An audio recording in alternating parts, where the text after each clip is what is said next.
to the Ask Historians podcast. I'm your host today at History 101, and today's episode is a little bit different than our usual ones. Rather than talking to a historian about history and the historical record, I had the pleasure of talking to someone who actually made history. Judy Hart is the author of the book A National Park for Women's Rights, the campaign that made it happen. In the book, she gets into how the park came to be and the truly Herculean efforts it took to open the park and get it up and running. Like all of the national parks, the Women's Rights Park in Seneca Falls is experiencing the consequences of actions taken at the federal government. And we at Ask Historians think it's important to capture and honor the efforts of people like Judy, who made sure that the American story is diverse, inclusive, and equitable, and includes all of us. So in our conversation, we go back and forth between talking about Judy's work to talking about the park, and I hope you find it interesting.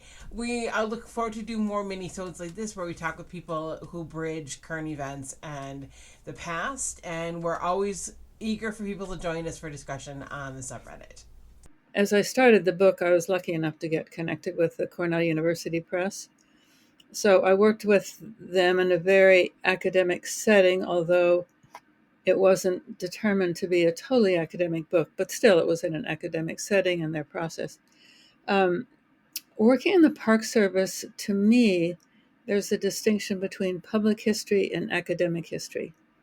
And I wanted to be clear that I didn't have a PhD in history, was not an expert on the history of women's rights. I know a great deal about the 1848 convention, but I'm not an expert on it.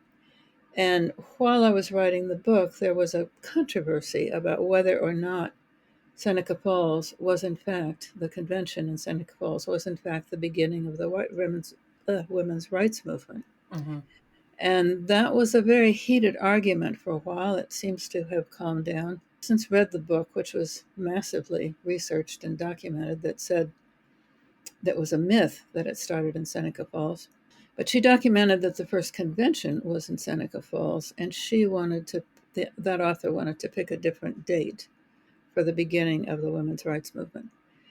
So I wanted to be clear that I was not part of that pretty intense discussion for a while.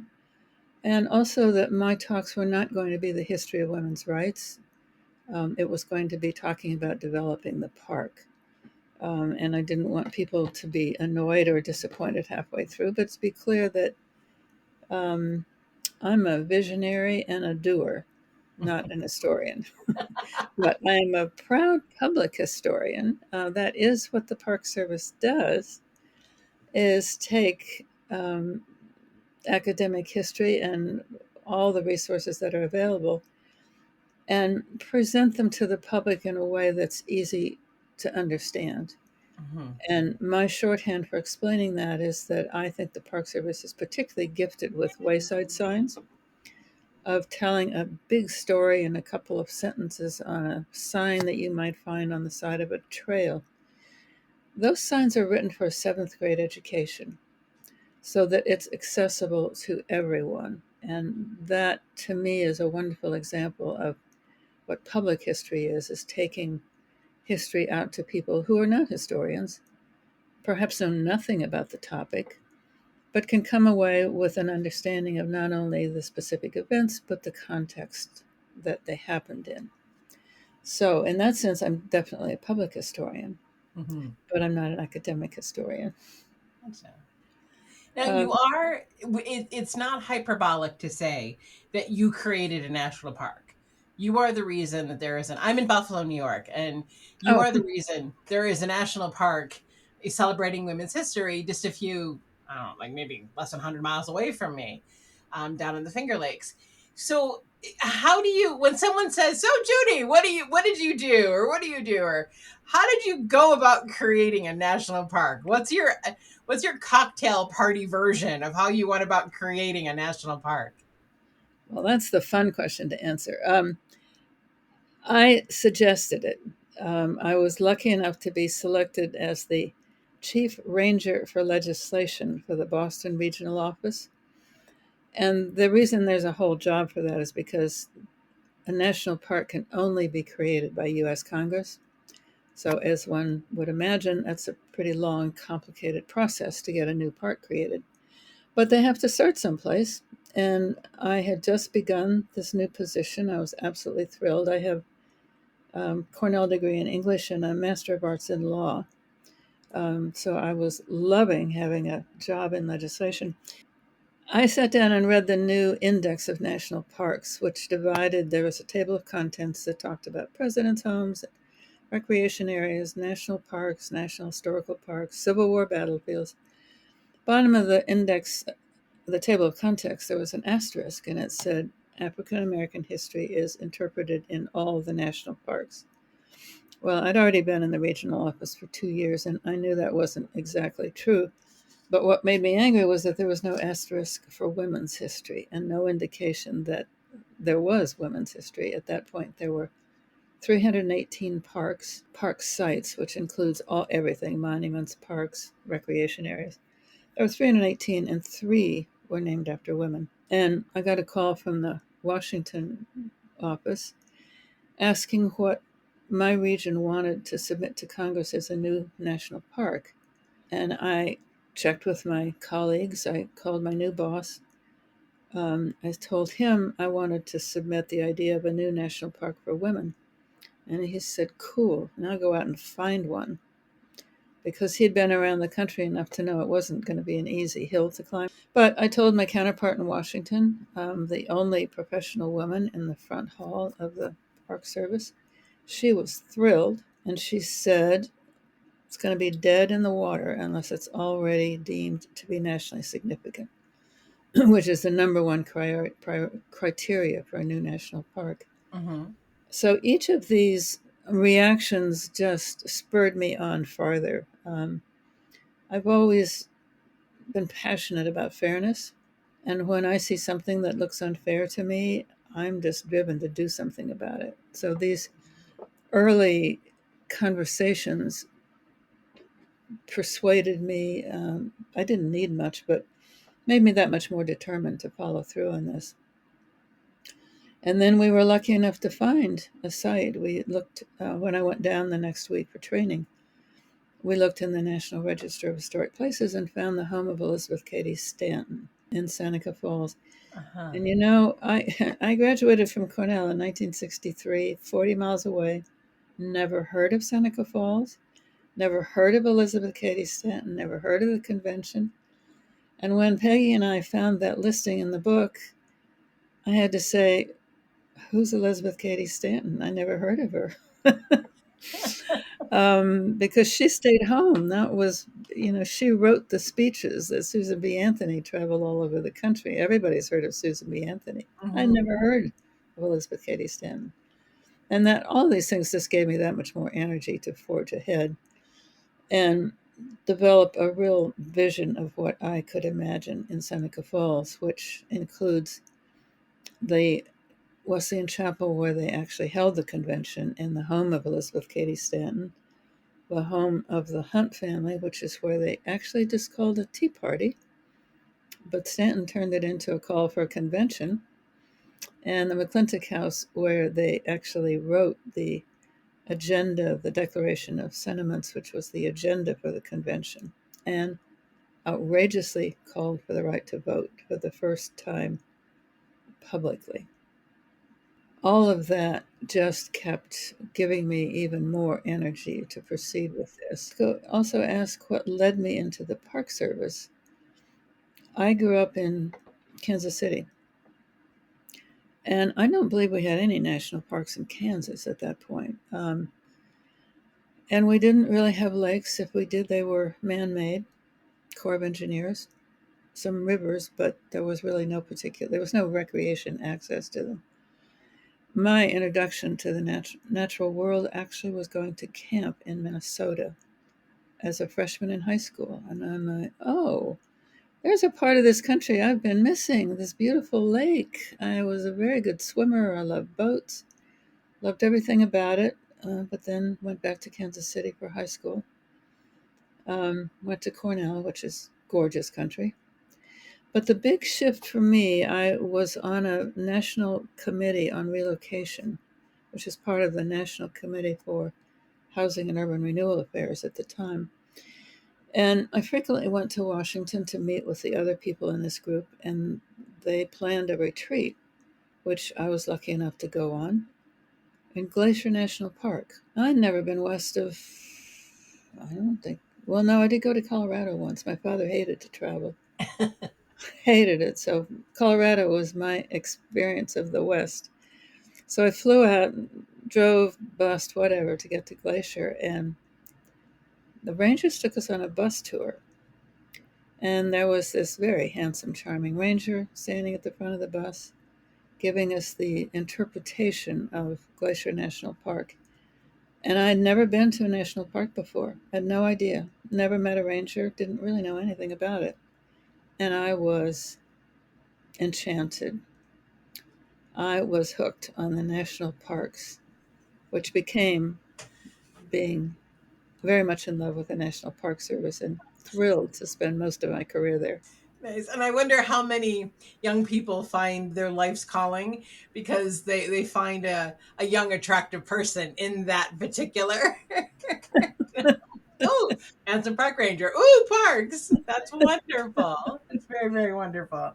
Well, we do what we can in the Park Service. I mean, interpretive rangers are supposed to be attractive. I even found a brochure someplace with instructions for male interpretive rangers, and I will never forget. Part of it was they should always have a winsome smile showing a little bit of teeth.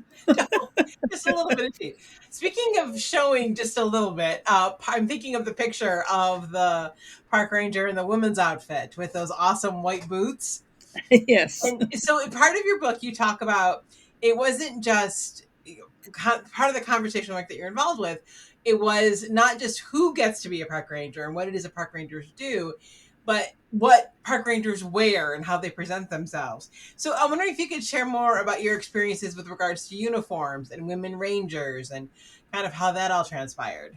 There was a group of women who were agitating for the uniform, with great reason, because it is certainly to anybody who works in the Park Service, but I think to a fair amount of the public who've been to national parks, such an image of what we shorthand call the green and gray. The gray shirt with the arrowhead on the shoulder, the gold name tag, the gold Department of Interior badge, the flat hat that everybody knows about, and the green slacks. And you have to wear the entire uniform or none of it.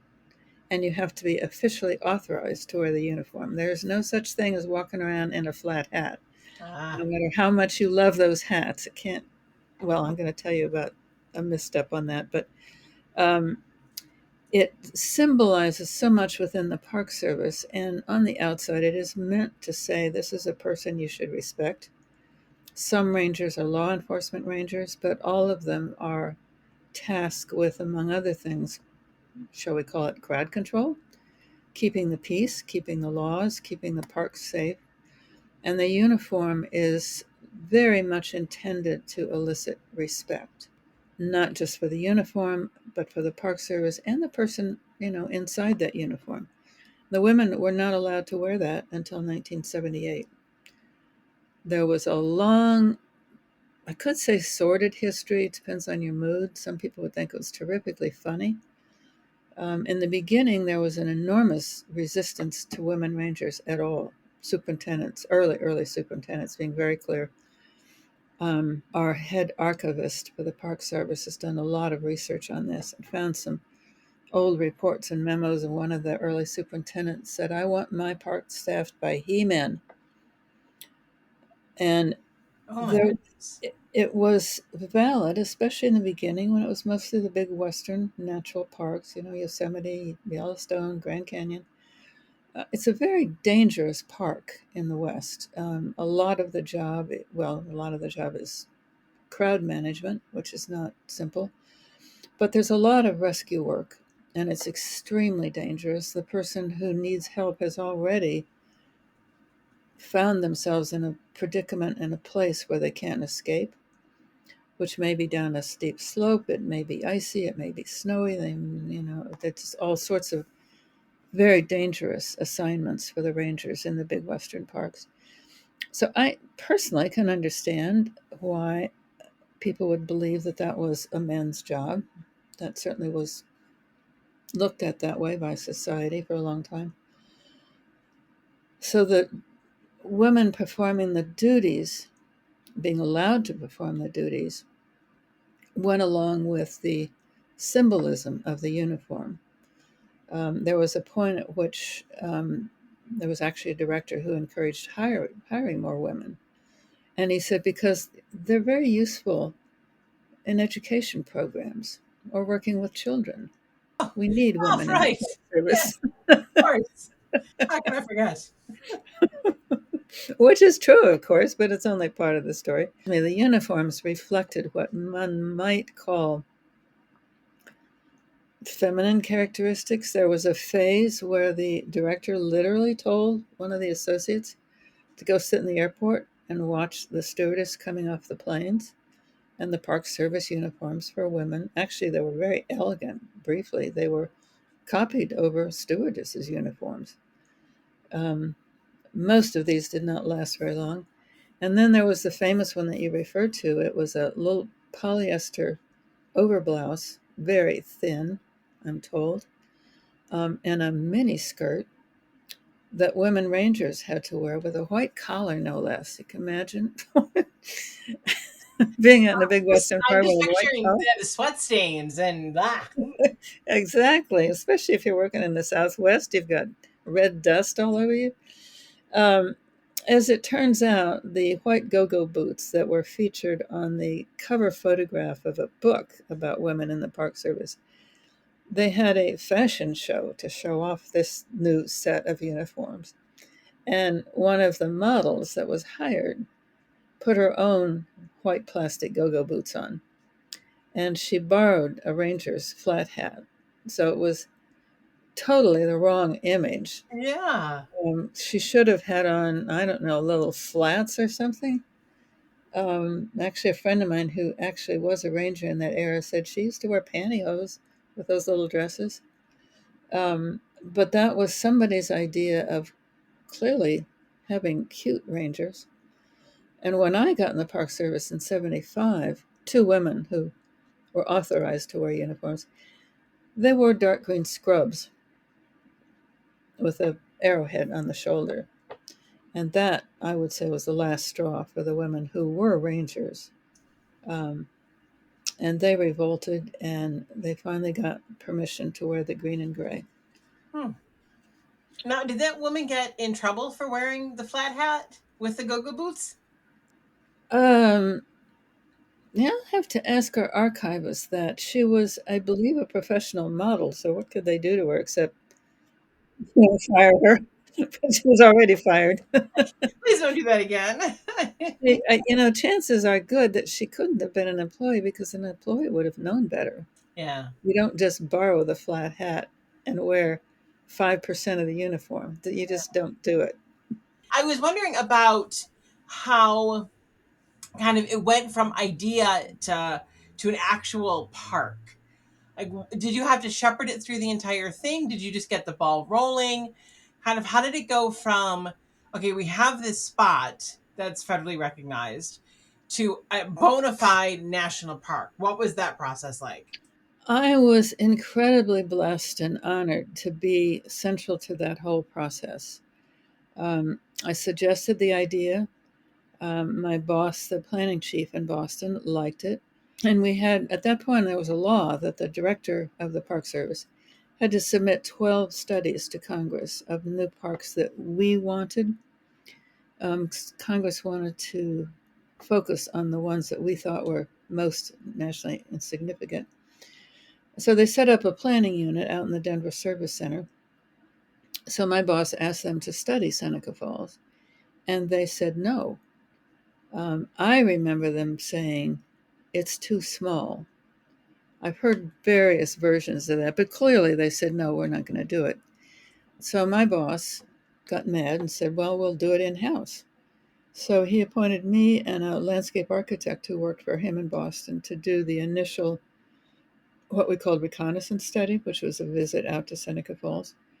And that's when I first saw the sites in Seneca Falls. And I should say the important thing at this point, there are two things about the Park Service pre 1978. The central issue was that the park had to be had to be nationally significant. And at that point in time, it was very focused on nationally significant structures, which generally meant grand mansions, grand buildings, beautifully maintained, obviously very important, not the kind of places where women's history happened, because women didn't work in places like that. They worked out of their homes. So this was a wedge, really, that happened as part of this complicated study process that the Park Service always does very well, was coming to the reality that there's a difference between nationally significant buildings and nationally significant stories. And the Park Service took some time, let me put it that way, and some very strong leadership. 3 directors of the National Park Service, all of whom were men, gave really important pushes to this idea to say, okay, this is a nationally significant story. However, the most important building for this story is the Wesleyan Chapel, which is now a laundromat. Huh. So when I arrived in Seneca Falls in 1978, we went to the Stanton House first. That was fun. We were swarmed by people who wanted us to come and make a park there. So then we went downtown to see the Wesleyan Chapel, and I got out of the car and I looked around, and I'd been told it was the biggest building in town. And looking all around, somebody finally said, well, you're looking at it. It's the laundromat.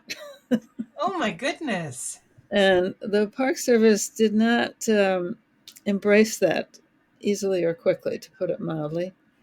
And as I heard, everybody I ever talked to, I invited to come and visit Seneca Falls, because I wanted them to see firsthand the kind of excitement there was, the potential, and not just hear, oh my God, it's a laundromat. And I think every single person who came at some point said, well, it doesn't look like a national park. And it didn't. By any stretch, it didn't. But that just spurred me on. I can remember standing there looking at the laundromat thinking, well, nobody but the National Park Service is going to tackle this. That, this is what happens when nobody's trying to save it. We'll do something. I don't know what, but I have great faith in the National Park Service. And what happened all the way through, when I was doing the research for the book, I saw this over and over again. The paperwork that got the structures of the park into the National Register of Historic Places, that key thing that Peggy started with, they were written by 15-year-old Hans Kuttner, who had volunteered to work with a nonprofit group that was trying to save the Stanton House. And like so many things I saw all the way through, there were about 3 paragraphs on the structures, and he included the Wesleyan Chapel, amazingly enough. Stanton House, the Wesleyan Chapel, the Hunt House, and the McClintock House. 3 paragraphs on the buildings, 3 pages on the story. Oh. And I saw that over and over again. So people were consciously, or maybe not so consciously, saying, well, yeah, it's a nationally significant story. Let's go with it. Nice. So we finished that study in Boston, and that was the first biggest hurdle, because the landscape planner that was the head of that study process and had to write the report, which was necessary to send to Congress because Denver refused to do that study, dead set against the park. Absolutely. She said, there'll never be a national park in Seneca Falls. Huh. She'd gone to college at Wells on the east side of Keuga Lake. She knew what the winters were like and thought that that was just a killer for a national park. But then our boss made her write the study, and we had some Pretty intense discussions sitting at his little round meeting table. But he agreed, my boss agreed, that it should be the biggest possible version of a park with all of the structures included. And she wrote it up and it got submitted to Washington. And then one of the great gifts of the process, there's so many places where it might have died, somebody saved it. They had a big meeting. All these planners that had been in Denver doing these new area studies flew into Washington with their 12 studies that they'd completed and handed them to Director William Whalen, who looked at them all and said, "Well, where's Seneca Falls that I keep hearing about?" Well, the planners from Denver didn't bring that because they didn't do it. So somebody scurried over to Peggy Lipson's office and she said, "Oh, here it is." She took it in to the director and he added it to the pile. And interestingly, I think, they didn't say, "We're going to have to kick out one of these." So Seneca Falls didn't have to take on the burden of being the one that killed somebody else's favorite park. Oh, good. They just sent 13 to the Hill. Nice. Senator Moynihan had been there for a couple of years at that point. He picked it up and was very significant in the legislation getting through Congress. He immediately requested drafting services, and I had the great privilege of writing the legislation to create the park. We sent that back to the Hill. The local congressman didn't want to submit the legislation. So Senator Moynihan asked a friend of his from Brooklyn to submit the House version. He submitted the Senate version. It went through Congress in lightning speed. New parks generally take 4 or 5 or 6 years.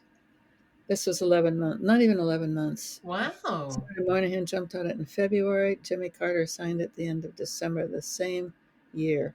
Absolutely unheard of.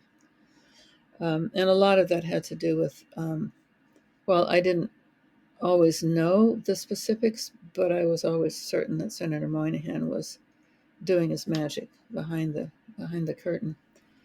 So Jimmy Carter signed it. I'm told it was the last thing he did, his last day in office, with a broken collarbone. We requested $400,000 for a startup budget. We got, after the administration changed, we got $5,000. I'm sorry, did you say 5,000? I said 5,000. My, that's not a lot of money for a national park. No, it's not. We put it to good use. I was given an unofficial title. I was still the chief ranger in Boston, but an unofficial title of park coordinator. And I used the money to travel out to Seneca Falls once a month to, one of the big ones was helping to smooth out the eventual acquisition of the Stanton House. It was a long, convoluted story. Meeting every month with the nonprofit group that was trying to buy the Stanton House. And just keeping the interest going. Of course, we didn't have cell phones then. We didn't have email then. I can well remember staying in the local motel in Waterloo, which had 2 telephone booths in the lobby. And I'd sit in one of them and make outgoing calls and give, if I didn't get the person, I'd give the number of the booth next to me for a return call so that I could try and reach as many people as possible. And of course, I didn't have an office, so it was a very personal relationship building year, which actually was good because it helped develop support in the community, although there had been a lot of very enthusiastic support from the beginning, but it spread. And the next year, we had a new regional director who was determined to make this happen. He was the first African-American regional director in the Park Service, Herb Cables. And there still was no money for the park, so he assessed a little bit of money from all the other parks, put together a little bit of money and said, go out there and do what you can. I was selected to be the first superintendent, given $60,000, which I went in to meet with the head of administration. I said, that's not going to be enough to start a new national park. He said, oh, you won't even have time to spend that. Well, I'll show you. I knew by then I wanted to make a big splash of an opening because there was a push to get rid of national parks that weren't significant, to reduce the Park Service. There was then a prohibition against acquisition, canceled out the construction project budget, a very concerted effort to retain or constrict the Park Service. And I felt Seneca Falls just frankly had a target on its back. So I applied to be the superintendent. But I believed that the opening had to be enough of an event that no one could seriously consider closing it down.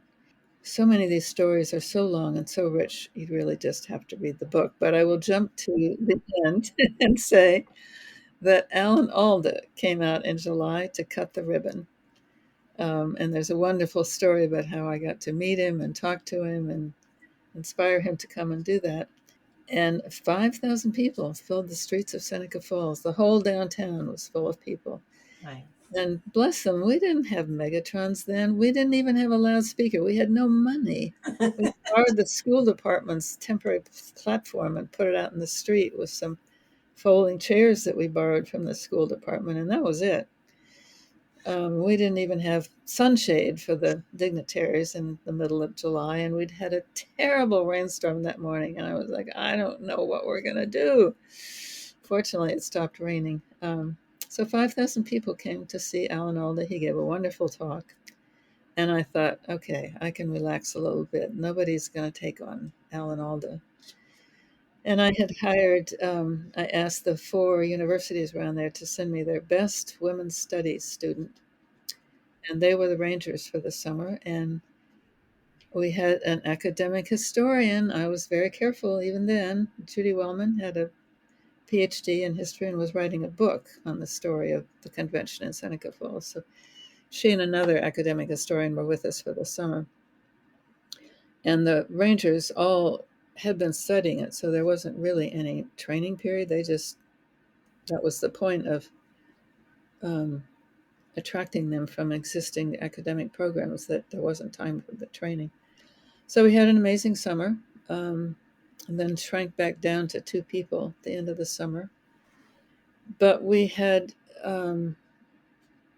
established ourselves, and it was slow going after that because the budget process at that point decreed that any park budget increase couldn't be greater than 15% of the current year. And since we started at 60,000, I actually spent about a little more than double that by the end of the year. 15% of that amount of money, the operating budget never grew to an adequate amount. But thanks to Senator Moynihan and Congressman Horton, who became redistricted to include Seneca Falls, they arranged for about $14 million to build the Wesleyan Chapel block, which was the renovation of the chapel according to the winning design for the design competition and the new visitor center. So I was blessed with being right in the middle of every single one of those steps, and felt obliged to record that story because I heard so many different versions of it. And I wanted to give the Park Service credit for doing it and for making this enormous shift of separating nationally significant stories from nationally significant structures, which opened the door for parks that never would have happened before, starting with Stonewall Tavern, Manzanar, Japanese internment center in California, the first version of Harriet Tubman, which is basically the forest she walked through. Those parks wouldn't have happened without the Park Service, with considerable difficulty, recognizing this difference. Yeah, that's fascinating. That's just really interesting. Something really interesting to think about. That it's not just about place; it's about the stories about us as a nation related to those places. Oh goodness, Judy, it makes me want to drive there right now. The sun's out for a little bit. I could be there in like an hour and a half, gonna hang Well, out. let's finish the interview first, but then go. Go, girl, go.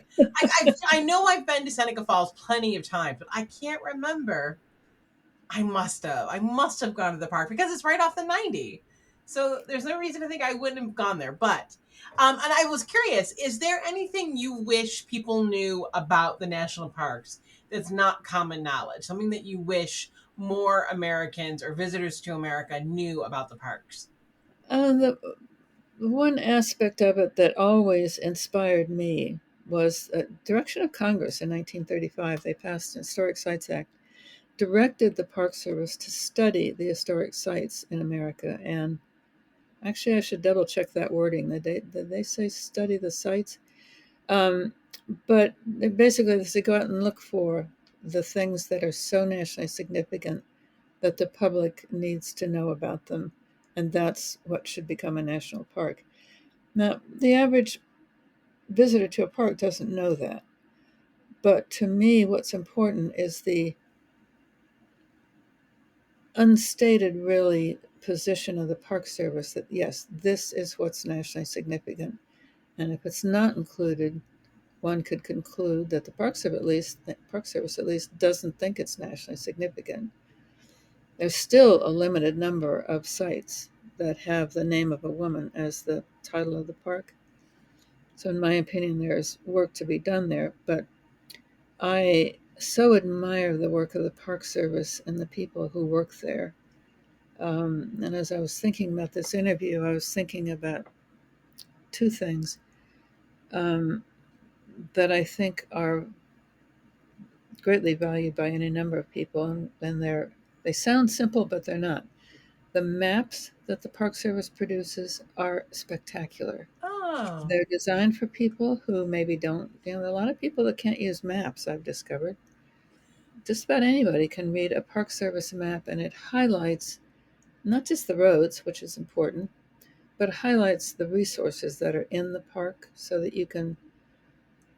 They're very consistent. They fold up into a number 10 envelope, but they spread out. Um, and there's pictures and writing and these gorgeous maps that say, this is what you want to see when you come. And a truly remarkable ability to write these wayside signs that in one or two sentences can capture an enormous amount of context and make sense of something, basically saying this is why it's important. And those wouldn't, I mean, a typical park visitor probably wouldn't think about either one of those, but they are supremely important reflections of public history. How do you bring big, huge, important stories to the public who probably only has a few hours at best, mm, sometimes even less than that? How do you reach them with enough of this story to have an impact on their thinking, at least? And in my case, the things I worked on, I hope to inspire their uh, sort of really, do some deep thinking about what's important and what are they doing with their life. And in the case of women's rights, having a glimpse at least of the one very important fact. If their particular life is difficult, and many women, if not all, have experienced some kind of discrimination over the course of their life, be it at work, at home, at church, wherever, it's not just them. They didn't necessarily bring on any difficulties that they'd experienced in their lives. And for me to have women gain that understanding by coming to the park. nice, nice. Judy, I truly enjoyed reading your book. I thought that I appreciated the way you took us through the time, through the experiences, through all the challenges, and then, and kind of walked us through the entire process. Thank you so much for the generosity of your time today. And yeah, we'll link to the book, and we'll make sure everyone has an easy way to access it, and hopefully they'll pick it up and learn all that great history. And I so appreciate this opportunity because I do want people to read the book. And I know that some people will be inspired after they hear this talk. So thank Yeah, you very much for my inviting me. I've been delighted to talk to you. It's been enjoyable and important. Thank you. thank you. You've been listening to the Ask Historians podcast. Please support us at patreon.com/AskHistorians. Find more history like this by following us on Twitter and Facebook, and by visiting us at askhistorians.reddit.com and ask hundreds of historians and enthusiasts anything you want to know about history.